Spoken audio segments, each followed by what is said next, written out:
안녕하세요. 지혜의 황원입니다. 세월이 주는 깊은 깨달음 함께 나누며 걸어가겠습니다. 토요일 오후 2시였습니다. 현관 벨이 울렸고 저는 앞치마를 벗으며 문을 열었습니다. 엄마 왔어요. 아들이었습니다. 손에는 백화점 쇼핑백 2개, 하나엔 고기, 하나엔 멜론. 저는 깜짝 놀랐습니다. 아들이 미리 연락도 없이 집에 오는 건 1년에 한두 번 있을까 말까 한 일이었으니까요. 어머, 민수야. 저는 쇼핑백을 받으며 아들을 봤습니다. 아들은 웃고 있었습니다. 하지만 눈은 웃지 않았습니다. 들어와. 현관에서 신발을 벗는 아들. 그런데 이상했습니다. 평소 같으면 신발 벗자마자 소파에 풀썩 주저앉아 리모컨부터 집어드는 아이였는데 아들은 거실로 들어서더니 베란다 쪽으로 걸어갔습니다. 창밖을 내다봤습니다. 저는 부엌으로 가서 차를 끓였습니다. 손이 미세하게 떨렸습니다. 아들은 방 쪽으로 천천히 걸어갔습니다. 문고리를 잡았습니다. 열지는 않았습니다. 그냥 만졌습니다. 저는 차잔을 들고 거실로 나왔습니다. 아들은 벽지를 만지고 있었습니다. 마치 처음 온 집처럼, 마치 감정을 하듯이 저는 차를 상 위에 내려놓았습니다. 차잔이 받침에 부딪히며 소리가 났습니다. 아들이 돌아봤습니다. 엄마, 도배 언제 했어요? 3년 전쯤. 아들은 고개를 끄덕이며 소파에 앉았습니다. 가방에서 뭔가를 꺼냈습니다. 태블릿이었습니다. 저는 그걸 보는 순간 알았습니다. 이 집에 오늘 오려고 마음먹은 사람은 아들이 아니라 며느리였다는 거요. 오늘 주제가 마음에 드신다면 구독과 좋아요 눌러주세요. 여러분의 마음에 작은 위로가 되는 따뜻한 이야기로 찾아뵙겠습니다. 고기와 멜론이 든 쇼핑백은 식탁 한쪽에 그대로 놓여 있었습니다. 아무도 열어보지 않았습니다. 아들이 태블릿을 켜는 동안 저는 차잔을 두 손으로 감싸쥐고 있었습니다. 사실 저는 이 집을 아들에게 줄 생각이었습니다.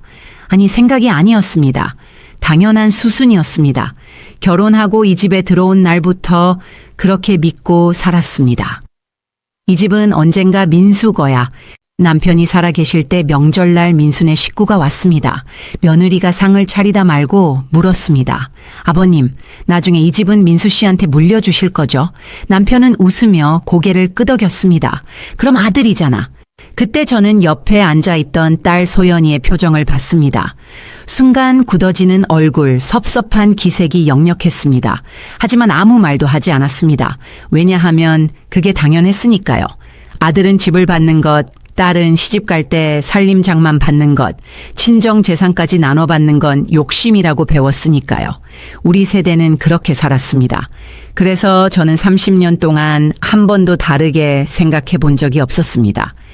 이 집은 민수 거, 언젠가 민수가 가져갈 거, 소연이한테는 결혼할 때 도와준 걸로 끝. 그런데 문제는 주기 싫음이 아니었습니다. 제가 원한 건 이런 거였습니다. 제가 준비됐을 때, 제가 마음 정리가 됐을 때, 제가 아들을 조용히 불러서 민수야, 엄마가 이제 나이도 들고 혼자 이 집 관리하기 힘드니까 너한테 넘기려고 한다. 그렇게 제 입으로 제가 선택해서 말하고 싶었습니다. 72년을 살아오면서 제가 제 의지로 결정한 게 얼마나 될까요? 시집도 부모님이 정해주신 곳으로 갔습니다. 아이 낳는 것도 시어머니 눈치를 봤습니다. 이사도 남편 직장 따라다녔습니다. 평생을 누군가의 딸로, 누군가의 며느리로, 누군가의 엄마로 살았습니다. 그런 제게 이 집은 제 이름이 적힌 유일한 것이었습니다. 그래서 이 집만큼은 제가 제 입으로 결정하고 싶었습니다. 그런데 지금은 달랐습니다. 아들이 태블릿을 들고 와서 며느리가 계산해 놓은 숫자를 보여주며 이게 합리적이에요 라고 말하는 이 순간 저는 묻는 사람이 아니었습니다. 듣는 사람이었습니다. 결정하는 사람이 아니었습니다. 동의하는 사람이었습니다. 아니, 동의조차 아니었습니다. 그냥 따라오라는 거였습니다. 손에 든 차잔이 미세하게 떨렸습니다. 엄마, 왜요? 아들이 물었습니다. 아니야, 괜찮아. 괜찮지 않았습니다. 저는 지금 제 인생에서 마지막으로 제가 결정할 수 있는 것마저 잃어가고 있었습니다. 엄마, 앉으세요. 저는 소파에 앉았습니다. 아들은 태블릿을 제 무릎 위에 올려놓았습니다. 화면이 밝았습니다. 부동산 앱, 우리 아파트 이름, 6층 84제곱미터, 시세 8억. 저는 그 숫자를 보며 아무 감정이 들지 않았습니다. 집값이 오르든 내리든 저한테는 그냥 제가 사는 집이었으니까요. 아들이 화면을 넘겼습니다. 표가 하나 나타났습니다. 빼곡한 숫자들. 상속세 1억 5천만 원, 증여세 5천만 원, 차이 1억. 저는 숫자를 따라가려고 했습니다. 1억이 줄어든다. 그건 큰 돈이다. 민수한테 좋은 일이다. 머리로는 이해가 됐습니다. 하지만 가슴은 자꾸만 딴 생각을 했습니다. 그런데 1억을 아끼는 게 나한테 무슨 의미가 있지? 저는 그 생각을 입 밖으로 내지 못했습니다. 아들 앞에서 제가 돈 계산도 못하는 무식한 엄마처럼 보이고 싶지 않았으니까요. 지금 하면 이렇게 줄어요. 아들의 손가락이 숫자를 가리켰습니다. 저는 고개를 끄덕였습니다. 끄덕이면 이해한 것처럼 보이겠지. 아들이 또 화면을 넘겼습니다. 증여 절차, 세무사, 등기, 명예. 단어들이 쏟아졌습니다. 저는 하나하나 읽으려고 했습니다. 하지만 글씨가 작았습니다. 안경을 껴도 잘 안 보였습니다. 무엇보다 머리가 따라가지 못했습니다. 내가 나이 들어서 이런 것도 이해가 안 되는 건가? 저는 차를 들었습니다. 차는 이미 식어 있었습니다. 마시는 척이었습니다. 시간을 끄는 거였습니다. 뭔가 물어봐야 할 것 같은데 뭘 물어야 할지 몰랐습니다. 물어보면 아들이 또 설명할 것이고 저는 또 못 알아들을 것이고 그러면 제가 더 무능해 보일 것 같았습니다. 그래서 저는 그냥 차만 마셨습니다. 한 달 안에 끝나요. 아들이 말했습니다. 한 달. 한 달 안에 이 집이 제 이름에서 아들 이름으로 넘어간다는 뜻이었습니다. 저는 그게 얼마나 빠른 속도인지 그때는 몰랐습니다. 아들이 태블릿을 접었습니다. 그리고 가방에서 종이 한 장을 꺼냈습니다. 메모지였습니다. 아들 글씨로 이렇게 적혀 있었습니다. 세무사 연락처, 증여 서류 리스트, 다음 주 토요일 오후 2시. 다 정해져 있었습니다. 세무사도 일정도 시간까지. 저는 그 메모지를 보며 깨달았습니다. 아들은 제게 의견을 묻는 게 아니라 일정을 알려주는 거였다는 걸. 나는 동의하는 사람도 아니구나. 그냥 참석하는 사람이구나. 가슴이 답답했습니다. 엄마, 이거 부담 갖지 마세요. 아들이 말했습니다. 어차피 가족 거니까요. 그리고 명의만 바뀌는 거예요. 엄마는 계속 여기 사시는 거고 아무것도 안 바뀌어요. 아무것도 안 바뀐다. 가족 거. 제 집인데 가족 거라고 했습니다.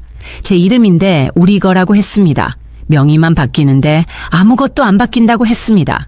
저는 그 말이 왜 이렇게 이상하게 들리는지 몰랐습니다. 그냥 가슴 한쪽이 무너지는 느낌만 있었습니다. 생각해보고 연락드릴게. 저는 겨우 그 말을 꺼냈습니다. 제가 할 수 있는 유일한 저항이었습니다. 이달 안에는 결정하셔야 돼요. 아들은 웃으며 말했습니다. 이달. 기한까지 정해져 있었습니다. 저는 제가 시간에 쫓기고 있다는 걸 그제야 알았습니다. 아들이 가방을 챙기며 일어났습니다. 다음 주는 같이 또 올게요. 현관문이 닫혔습니다. 저는 식탁 위에 놓인 쇼핑백을 봤습니다. 고기, 멜론, 그리고 메모지. 3개가 나란히 놓여 있었습니다. 저는 그 순간 알았습니다. 고기와 멜론은 선물이 아니라 교환이었다는 걸. 제 집과 바꾸려고 가져온 거였다는 걸요. 아들이 간 뒤 저는 한참을 그대로 앉아 있었습니다. 쇼핑백 속 고기와 멜론을 꺼내 냉장고에 넣으면서도 머릿속은 계속 아까 그 태블릿 화면만 맴돌았습니다. 8억, 1억, 5천만 원. 숫자들이 뒤엉켰습니다. 저는 거실로 돌아와 식탁 위에 놓인 메모지를 봤습니다. 아들이 가기 전에 써놓은 거였습니다. 세무사 연락처, 증여 서류 리스트, 다음 주 토요일 오후 2시. 다 정해져 있었습니다. 저는 그 메모지를 구겨서 쓰레기통에 던졌습니다. 그런데 던지고 나서 갑자기 후회가 됐습니다. 내가 왜 이래? 아들이 잘 되라고 하는 건데. 저는 다시 쓰레기통에서 구겨진 메모지를 꺼냈습니다. 펴서 식탁 위에 놓았습니다. 그리고 한참을 그걸 보고 있었습니다. 그때 핸드폰이 울렸습니다. 딸 소연이었습니다. 엄마 오빠 다녀갔어요. 흥. 방금 갔어. 무슨 얘기 했대요? 저는 잠시 말을 멈췄습니다. 딸한테 뭐라고 말해야 할까요? 사실대로 말하면 소연이가 얼마나 마음 아파할까요? 명절날 굳어졌던 그 표정이 떠올랐습니다. 그냥 집 얘기. 정이 넘어. 딸이 한숨 쉬는 소리가 들렸습니다. 역시 알고 있었습니다. 엄마, 나 저녁 때 갈게요. 딸이 전화를 끊었습니다. 저는 핸드폰을 내려놓고 다시 메모지를 봤습니다. 그때 갑자기 아들이 떠나기 직전에 한 말이 떠올랐습니다. 현관문을 나서면서 돌아보며 웃으며 한 그 말. 엄마, 내가 장남이잖아. 어차피 가족 거고 장남 가족 거. 그 말이 제 가슴을 찔렀습니다. 저는 그제야 깨달았습니다. 아들은 제게 묻지 않았습니다. 상의하지 않았습니다. 그냥 알려준 거였습니다. 이렇게 하면 된다고. 이게 당연하다고. 저는 차잔을 집어들었습니다. 그런데 손이 떨려서 차잔이 받침에 부딪히며 덜컹 소리가 났습니다. 이 집은 제 집인데, 제 이름으로 된 등기부 등본인데, 제가 30년을 살아온 공간인데 왜 제가 제 아들한테 허락을 구하는 것처럼, 눈치를 보는 것처럼 살아야 하는 걸까요? 그때 문득 깨달았습니다. 아들이 정리하려는 건 집이 아니었습니다. 바로 저였습니다. 엄마를 정리하는 거였습니다. 나중에 복잡해지기 전에 지금 미리 정리해두자, 그런 마음이었던 거죠. 저는 메모지를 다시 구겼습니다. 이번엔 쓰레기통에 던지지 않았습니다. 그냥 손에 쥔 채로 창밖을 바라봤습니다. 해가 지고 있었습니다. 어두워지는 하늘을 보며 저는 생각했습니다. 내가 이대로 아들 말대로 하면 정말 아무것도 안 바뀔까? 아니었습니다. 모든 게 바뀔 거였습니다. 제가 바뀌는 거였습니다. 이 집 주인에서 세입자로, 엄마에서 짐으로. 딸 소연이가 저녁을 먹으러 왔습니다. 김치찌개를 끓여놓고 둘이 마주 앉아 밥을 먹었습니다. 엄마 오빠 말 절대 들으면 안 돼요. 소연이는 계속 그 말만 했습니다. 명예 넘어가면 진짜 끝이에요. 엄마가 손님 되는 거예요. 손님. 저는 고개만 끄덕였습니다. 목이 메어서 밥이 넘어가지 않았습니다. 엄마 울어요? 아니야. 국이 매워서. 거짓말이었습니다. 소연이는 8시쯤 돌아갔습니다. 아이들 학원 픽업이 있다며 설거지도 못하고 급하게 나갔습니다. 현관문이 닫히고 저는 혼자 남았습니다. 거실 불을 켜고 소파에 앉았습니다. 텅 빈 집, 조용한 밤. 저는 가방에서 통장을 꺼냈습니다. 남편이 돌아가신 후 제가 모아둔 돈이었습니다. 잔액 2,300만 원, 남편 보험금에서 장례 치르고 제사상 준비하고 남은 돈이었습니다.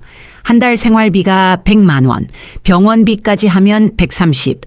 계산해보니 1년 반 정도 버틸 수 있는 돈이었습니다. 그 다음엔 연금이 있긴 했습니다. 국민연금 80만 원. 하지만 그걸로 병원비 내고 생활비 내고 나면 매달 마이너스였습니다. 그래서 아들이 집을 미리 정리하려는 거구나. 저는 통장을 덮었습니다. 식탁 위엔 아들이 놓고 간 서류들이 있었습니다.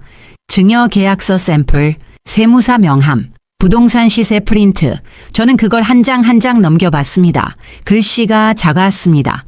안경을 껴도 잘 안 보였습니다. 그런데 이상했습니다. 증여자 이름 옆에 제 이름이 있는 것이 낯설게만 느껴졌습니다. 저는 서류를 내려놓았습니다. 그리고 무릎을 만졌습니다.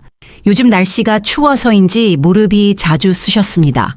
병원에 가면 주사 맞으라고 하는데 한 번에 30만 원이었습니다. 보험 안 되는 주사라고 했습니다. 저는 주사를 맞지 않았습니다. 그냥 파스를 붙이고 버텼습니다. 만약 이 집이 아들 명의로 넘어가면 나는 이 주사도 마음대로 못 맞겠구나. 그 생각이 들자 갑자기 눈물이 났습니다. 주사 한 번, 병원 한 번, 친구들 만나서 밥 한 번. 다 눈치 보면서 살게 되는 거구나. 저는 소파에서 일어나 안방으로 갔습니다. 옷장을 열고 맨 아래 서랍을 꺼냈습니다. 언니의 물건들이 들어있었습니다. 언니가 돌아가시기 전에 제게 준 것들이었습니다. 반지, 목걸이, 그리고 낡은 통장 하나. 저는 통장을 꺼냈습니다. 잔액은 없지만 언니가 마지막으로 병원비 다 쓰고 남은 게 없던 통장이었습니다. 언니는 돌아가시기 사흘 전에 제 손을 잡고 말했습니다. 막내야, 너 지금 사는 아파트 말이야? 응? 왜? 절대 애들한테 넘기지 마. 언니처럼 되지 마. 언니는 65살 때 큰아들한테 집을 증여했습니다. 노후 준비라는 말에 세금이라는 말에 넘겼습니다. 그리고 1년 뒤 언니는 요양원에 갔습니다. 언니한테는 요양원비만 보내왔습니다. 면회는 석 달에 한 번. 언니는 거기서 2년을 버티다가 돌아가셨습니다. 마지막 순간에 제 손을 잡고 눈물을 흘리며 말했습니다. 내가 바보 같았어.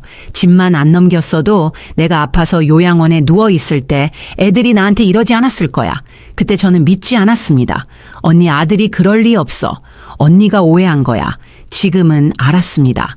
자식도 집이 자기 명의가 되면 달라진다는 것, 효도가 시혜로 바뀐다는 것, 엄마가 부담이 된다는 것, 저는 통장을 꼭 쥐었습니다. 언니 이제 알았어. 언니 말이 맞았어. 눈물이 났습니다. 언니가 보고 싶었습니다. 지금이라도 다시 만나서 언니 말 들을게. 그렇게 말하고 싶었습니다. 하지만 언니는 없었습니다. 이제 저는 혼자서 결정해야 했습니다. 저는 거실로 돌아왔습니다. 식탁 위 서류들을 보았습니다. 통장을 보았습니다. 창밖을 보았습니다. 그리고 생각했습니다. 나는 지금 내 인생을 지킬 것인가? 아니면 아들의 미래를 위해 내줄 것인가? 시계를 보니 밤 11시였습니다. 저는 잠이 오지 않았습니다.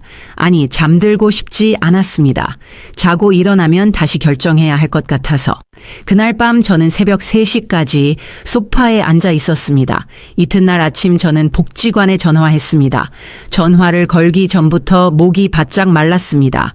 어제 그 태블릿 화면이 밤새 눈앞에서 떠나질 않았기 때문입니다. 저기요, 혹시 증여 같은 거 상담도 되나요? 수화기 넘어 잠깐 조용하더니 직원분이 짧게 말했습니다. 네, 어르신. 오늘 오후 2시 가능하세요. 오후 2시. 어쩐지 그 시간만 들으면 가슴이 철렁 내려앉았습니다. 아들도 복지관도 모든 게 2시로 저를 몰아붙이는 것 같아서요. 점심을 건너뛰고 복지관에 갔습니다. 로비에 들어서자 따뜻한 난방 바람과 어르신들 웃음소리가 섞여 들렸습니다. 그 소리 사이에서 저는 혼자만 다른 세계에 있는 사람 같았습니다. 나만 지금 집을 잃을지도 모른다고 생각하는구나. 상담실 문을 열고 들어갔습니다. 50대 중반쯤 되어 보이는 사회복지사님이 앉아 있었습니다. 표정이 친절했지만 저는 그 친절이 더 무서웠습니다. 이분이 내 얘기를 듣고도 당연하다는 듯 고개를 끄덕이면 어떡하지? 복지사님이 물었습니다. 어르신 어떤 일로 오셨어요? 저는 길게 말하지 않았습니다. 어제 집에 온 아들, 태블릿, 메모지, 이달 안에 결정이라는 말. 그것만 조심조심 꺼냈습니다. 말을 하다 보니 제 손이 어느새 가방 끈을 꽉 잡고 있었습니다. 마치 누가 빼앗아 갈까봐. 복지사님은 메모를 하다가 고개를 들었습니다. 세금 얘기 때문에 마음이 급해지셨겠어요. 그 말 한 줄에 저는 이상하게 숨이 쉬어졌습니다. 그래, 나만 이상한 게 아니었구나. 나만 겁먹은 게 아니었구나. 복지사님은 제 앞에 종이 한 장을 꺼내 놓았습니다. 두꺼운 파일에서 뽑아낸 듯한 종이였습니다. 그리고 펜으로 아주 크게 단어 하나를 적었습니다. 통제권. 어르신 세금은 숫자로 계산이 되는데요. 명의가 넘어가면 달라지는 건 통제권이에요. 복지사님은 설명을 길게 하지 않았습니다. 그 대신 종이를 한 장 더 꺼냈습니다. 표지처럼 보이는 종이였는데 제목만 큼지막하게 찍혀 있었습니다. 그리고 그 아래에 3개의 단어가 줄지어 적혀 있었습니다. 요양원, 이혼, 경매.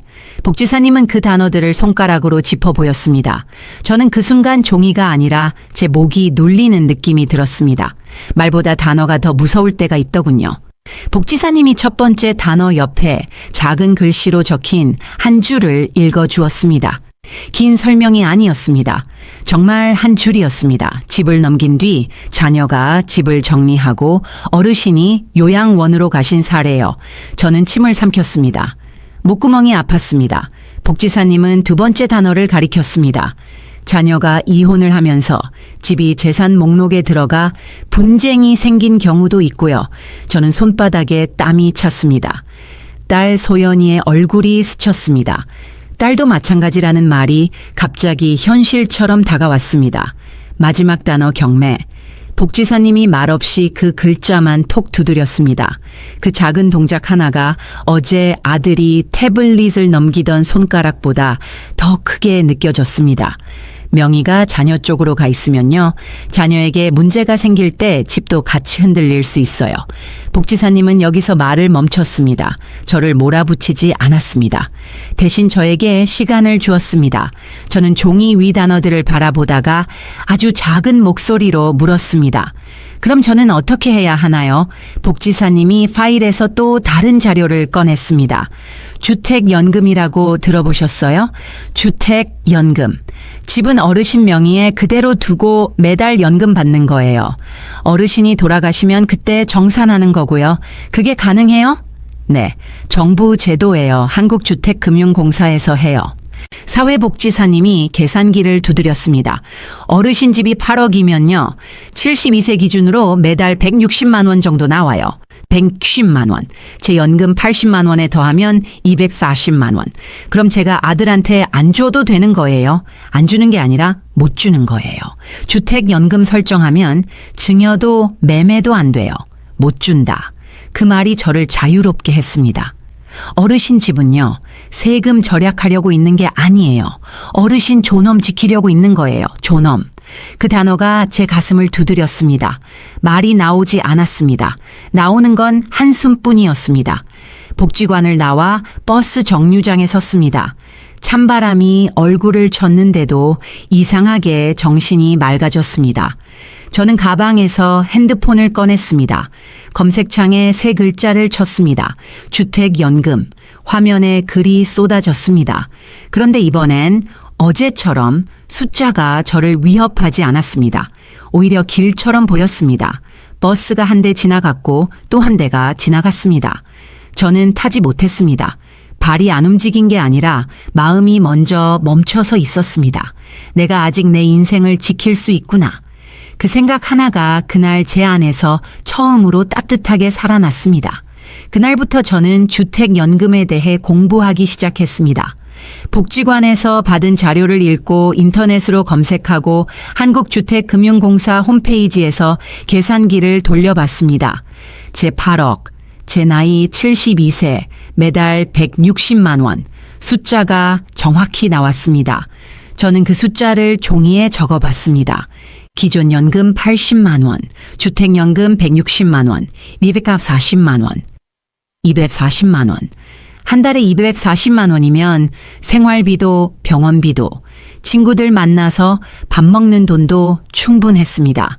아니 충분한 게 아니라 여유가 있었습니다. 저는 무릎 주사 30만 원도 눈치 안 보고 맞을 수 있었습니다.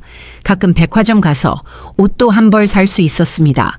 손주들 용돈도 제가 주고 싶을 때 줄 수 있었습니다. 이게 가능한 거구나. 저는 계산기를 내려놓고 한참을 앉아 있었습니다. 그러다가 문득 딸 소연이에게 전화했습니다. 소연아, 엄마가 알아본 게 있어. 뭔데요? 주택연금이라는 거. 저는 복지관에서 들은 얘기를 딸에게 전부 말했습니다. 통제권, 실제 사례, 주택연금. 딸은 한참을 듣더니 말했습니다. 엄마 그거 하세요. 진짜? 네. 오빠한테 줄 필요 없어요. 엄마가 편하게 사셔야죠. 딸의 목소리엔 걱정이 섞여 있었습니다. 엄마, 오빠가 뭐라고 하면 제가 같이 있을게요. 걱정 마세요. 전화를 끊고 저는 한참을 울었습니다. 서러워서가 아니었습니다. 안 돼서였습니다. 나는 이제 내 집을 지킬 수 있구나. 사흘 후 저는 한국주택금융공사에 갔습니다. 상담사님은 친절하게 모든 걸 설명해 주셨습니다. 어르신 주택연금은 집을 담보로 대출받는 게 아니에요. 집을 연금화하는 거예요. 그럼 제가 죽으면 집은 어떻게 되나요? 정산해서 남은 게 있으면 자녀분들한테 가고요. 부족하면 국가가 보전해줘요. 제가 빚을 남기는 건 아니고요. 절대 아니에요. 정부 보증 상품이에요. 저는 그제야 가슴을 쓸어내렸습니다. 신청하면 언제부터 나와요? 서류 접수하고 한 달 정도 걸려요. 첫 달엔 신청한 날부터 일할 계산해서 들어오고요. 한 달. 저는 달력을 봤습니다. 아들이 정한 기한까지 5달 남았습니다. 지금 바로 신청할게요. 저는 서류를 작성했습니다. 신분증, 등기부등본, 인감증명서. 서류를 내면서 저는 손이 떨렸습니다. 떨린 건 두려워서가 아니었습니다. 설레서였습니다. 이제 나는 누구한테도 미안해하지 않아도 되는 삶을 살 수 있어. 집으로 돌아오는 길에 저는 마트에 들렀습니다. 평소엔 세일 코너만 보던 제가 그날은 과일 코너에서 멜론을 샀습니다. 아들이 사준 멜론 말고 제가 사는 멜론. 집에 와서 멜론을 썰어 먹으며 저는 생각했습니다. 이 맛이 자유구나. 달았습니다. 정말 달았습니다. 그날 밤 저는 오랜만에 편하게 잠들었습니다. 언니 꿈을 꿨습니다. 언니가 웃고 있었습니다. 잘했어, 막내야. 내가 제대로 선택했어. 꿈에서 깨어나 저는 또 울었습니다. 이번엔 감사해서였습니다. 언니가 제게 경고해 준 것에 대해, 딸이 제 편이 되어 준 것에 대해, 그리고 제가 포기하지 않은 것에 대해 창밖에 아침 해가 떠오르고 있었습니다. 금요일 저녁 아들에게서 전화가 왔습니다. 엄마, 내일 2시에 갈게요. 세무사 선생님도 같이 오기로 했어요. 세무사. 아들은 이미 세무사까지 섭외해 놓았습니다. 저는 숨을 깊이 들이쉬었습니다. 민수야. 네, 엄마. 엄마 결정했어. 아들의 목소리가 밝아졌습니다. 그래요. 다행이다. 서류 준비 다 해놨어요. 내일 도장만 찍으면 돼요. 도장. 저는 차잔을 꽉 쥐었습니다. 민수야, 엄마 주택연금 신청했어. 네. 전화기 너머로 아들이 숨 쉬는 소리가 들렸습니다. 주택연금이요? 응. 이 집으로. 엄마, 그게 무슨 말씀이세요? 아들의 목소리가 떨렸습니다. 그러면 증여는요? 못해. 주택연금 설정하면 증여가 안 돼. 침묵이 흘렀습니다. 저는 계속 말했습니다. 민수야, 엄마가 복지관에서 상담도 받아보고 한국주택금융공사도 다녀왔어.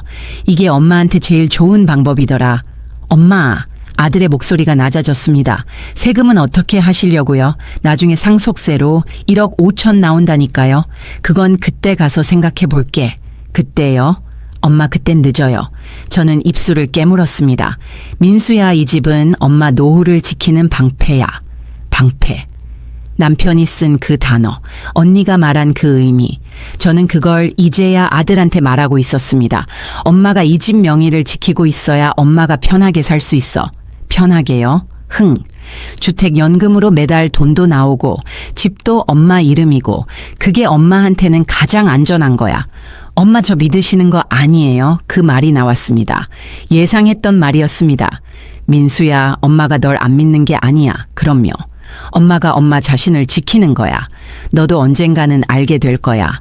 늙는다는 게 얼마나 무서운 건지, 내 것 하나 없이 늙는 게 얼마나 외로운 건지. 아들이 한숨을 쉬었습니다. 엄마, 며느리가 뭐라고 할지 모르겠네요. 며느리. 결국 그 얘기였습니다. 저는 창밖을 봤습니다. 금요일 저녁 거리에 불빛이 켜지고 있었습니다.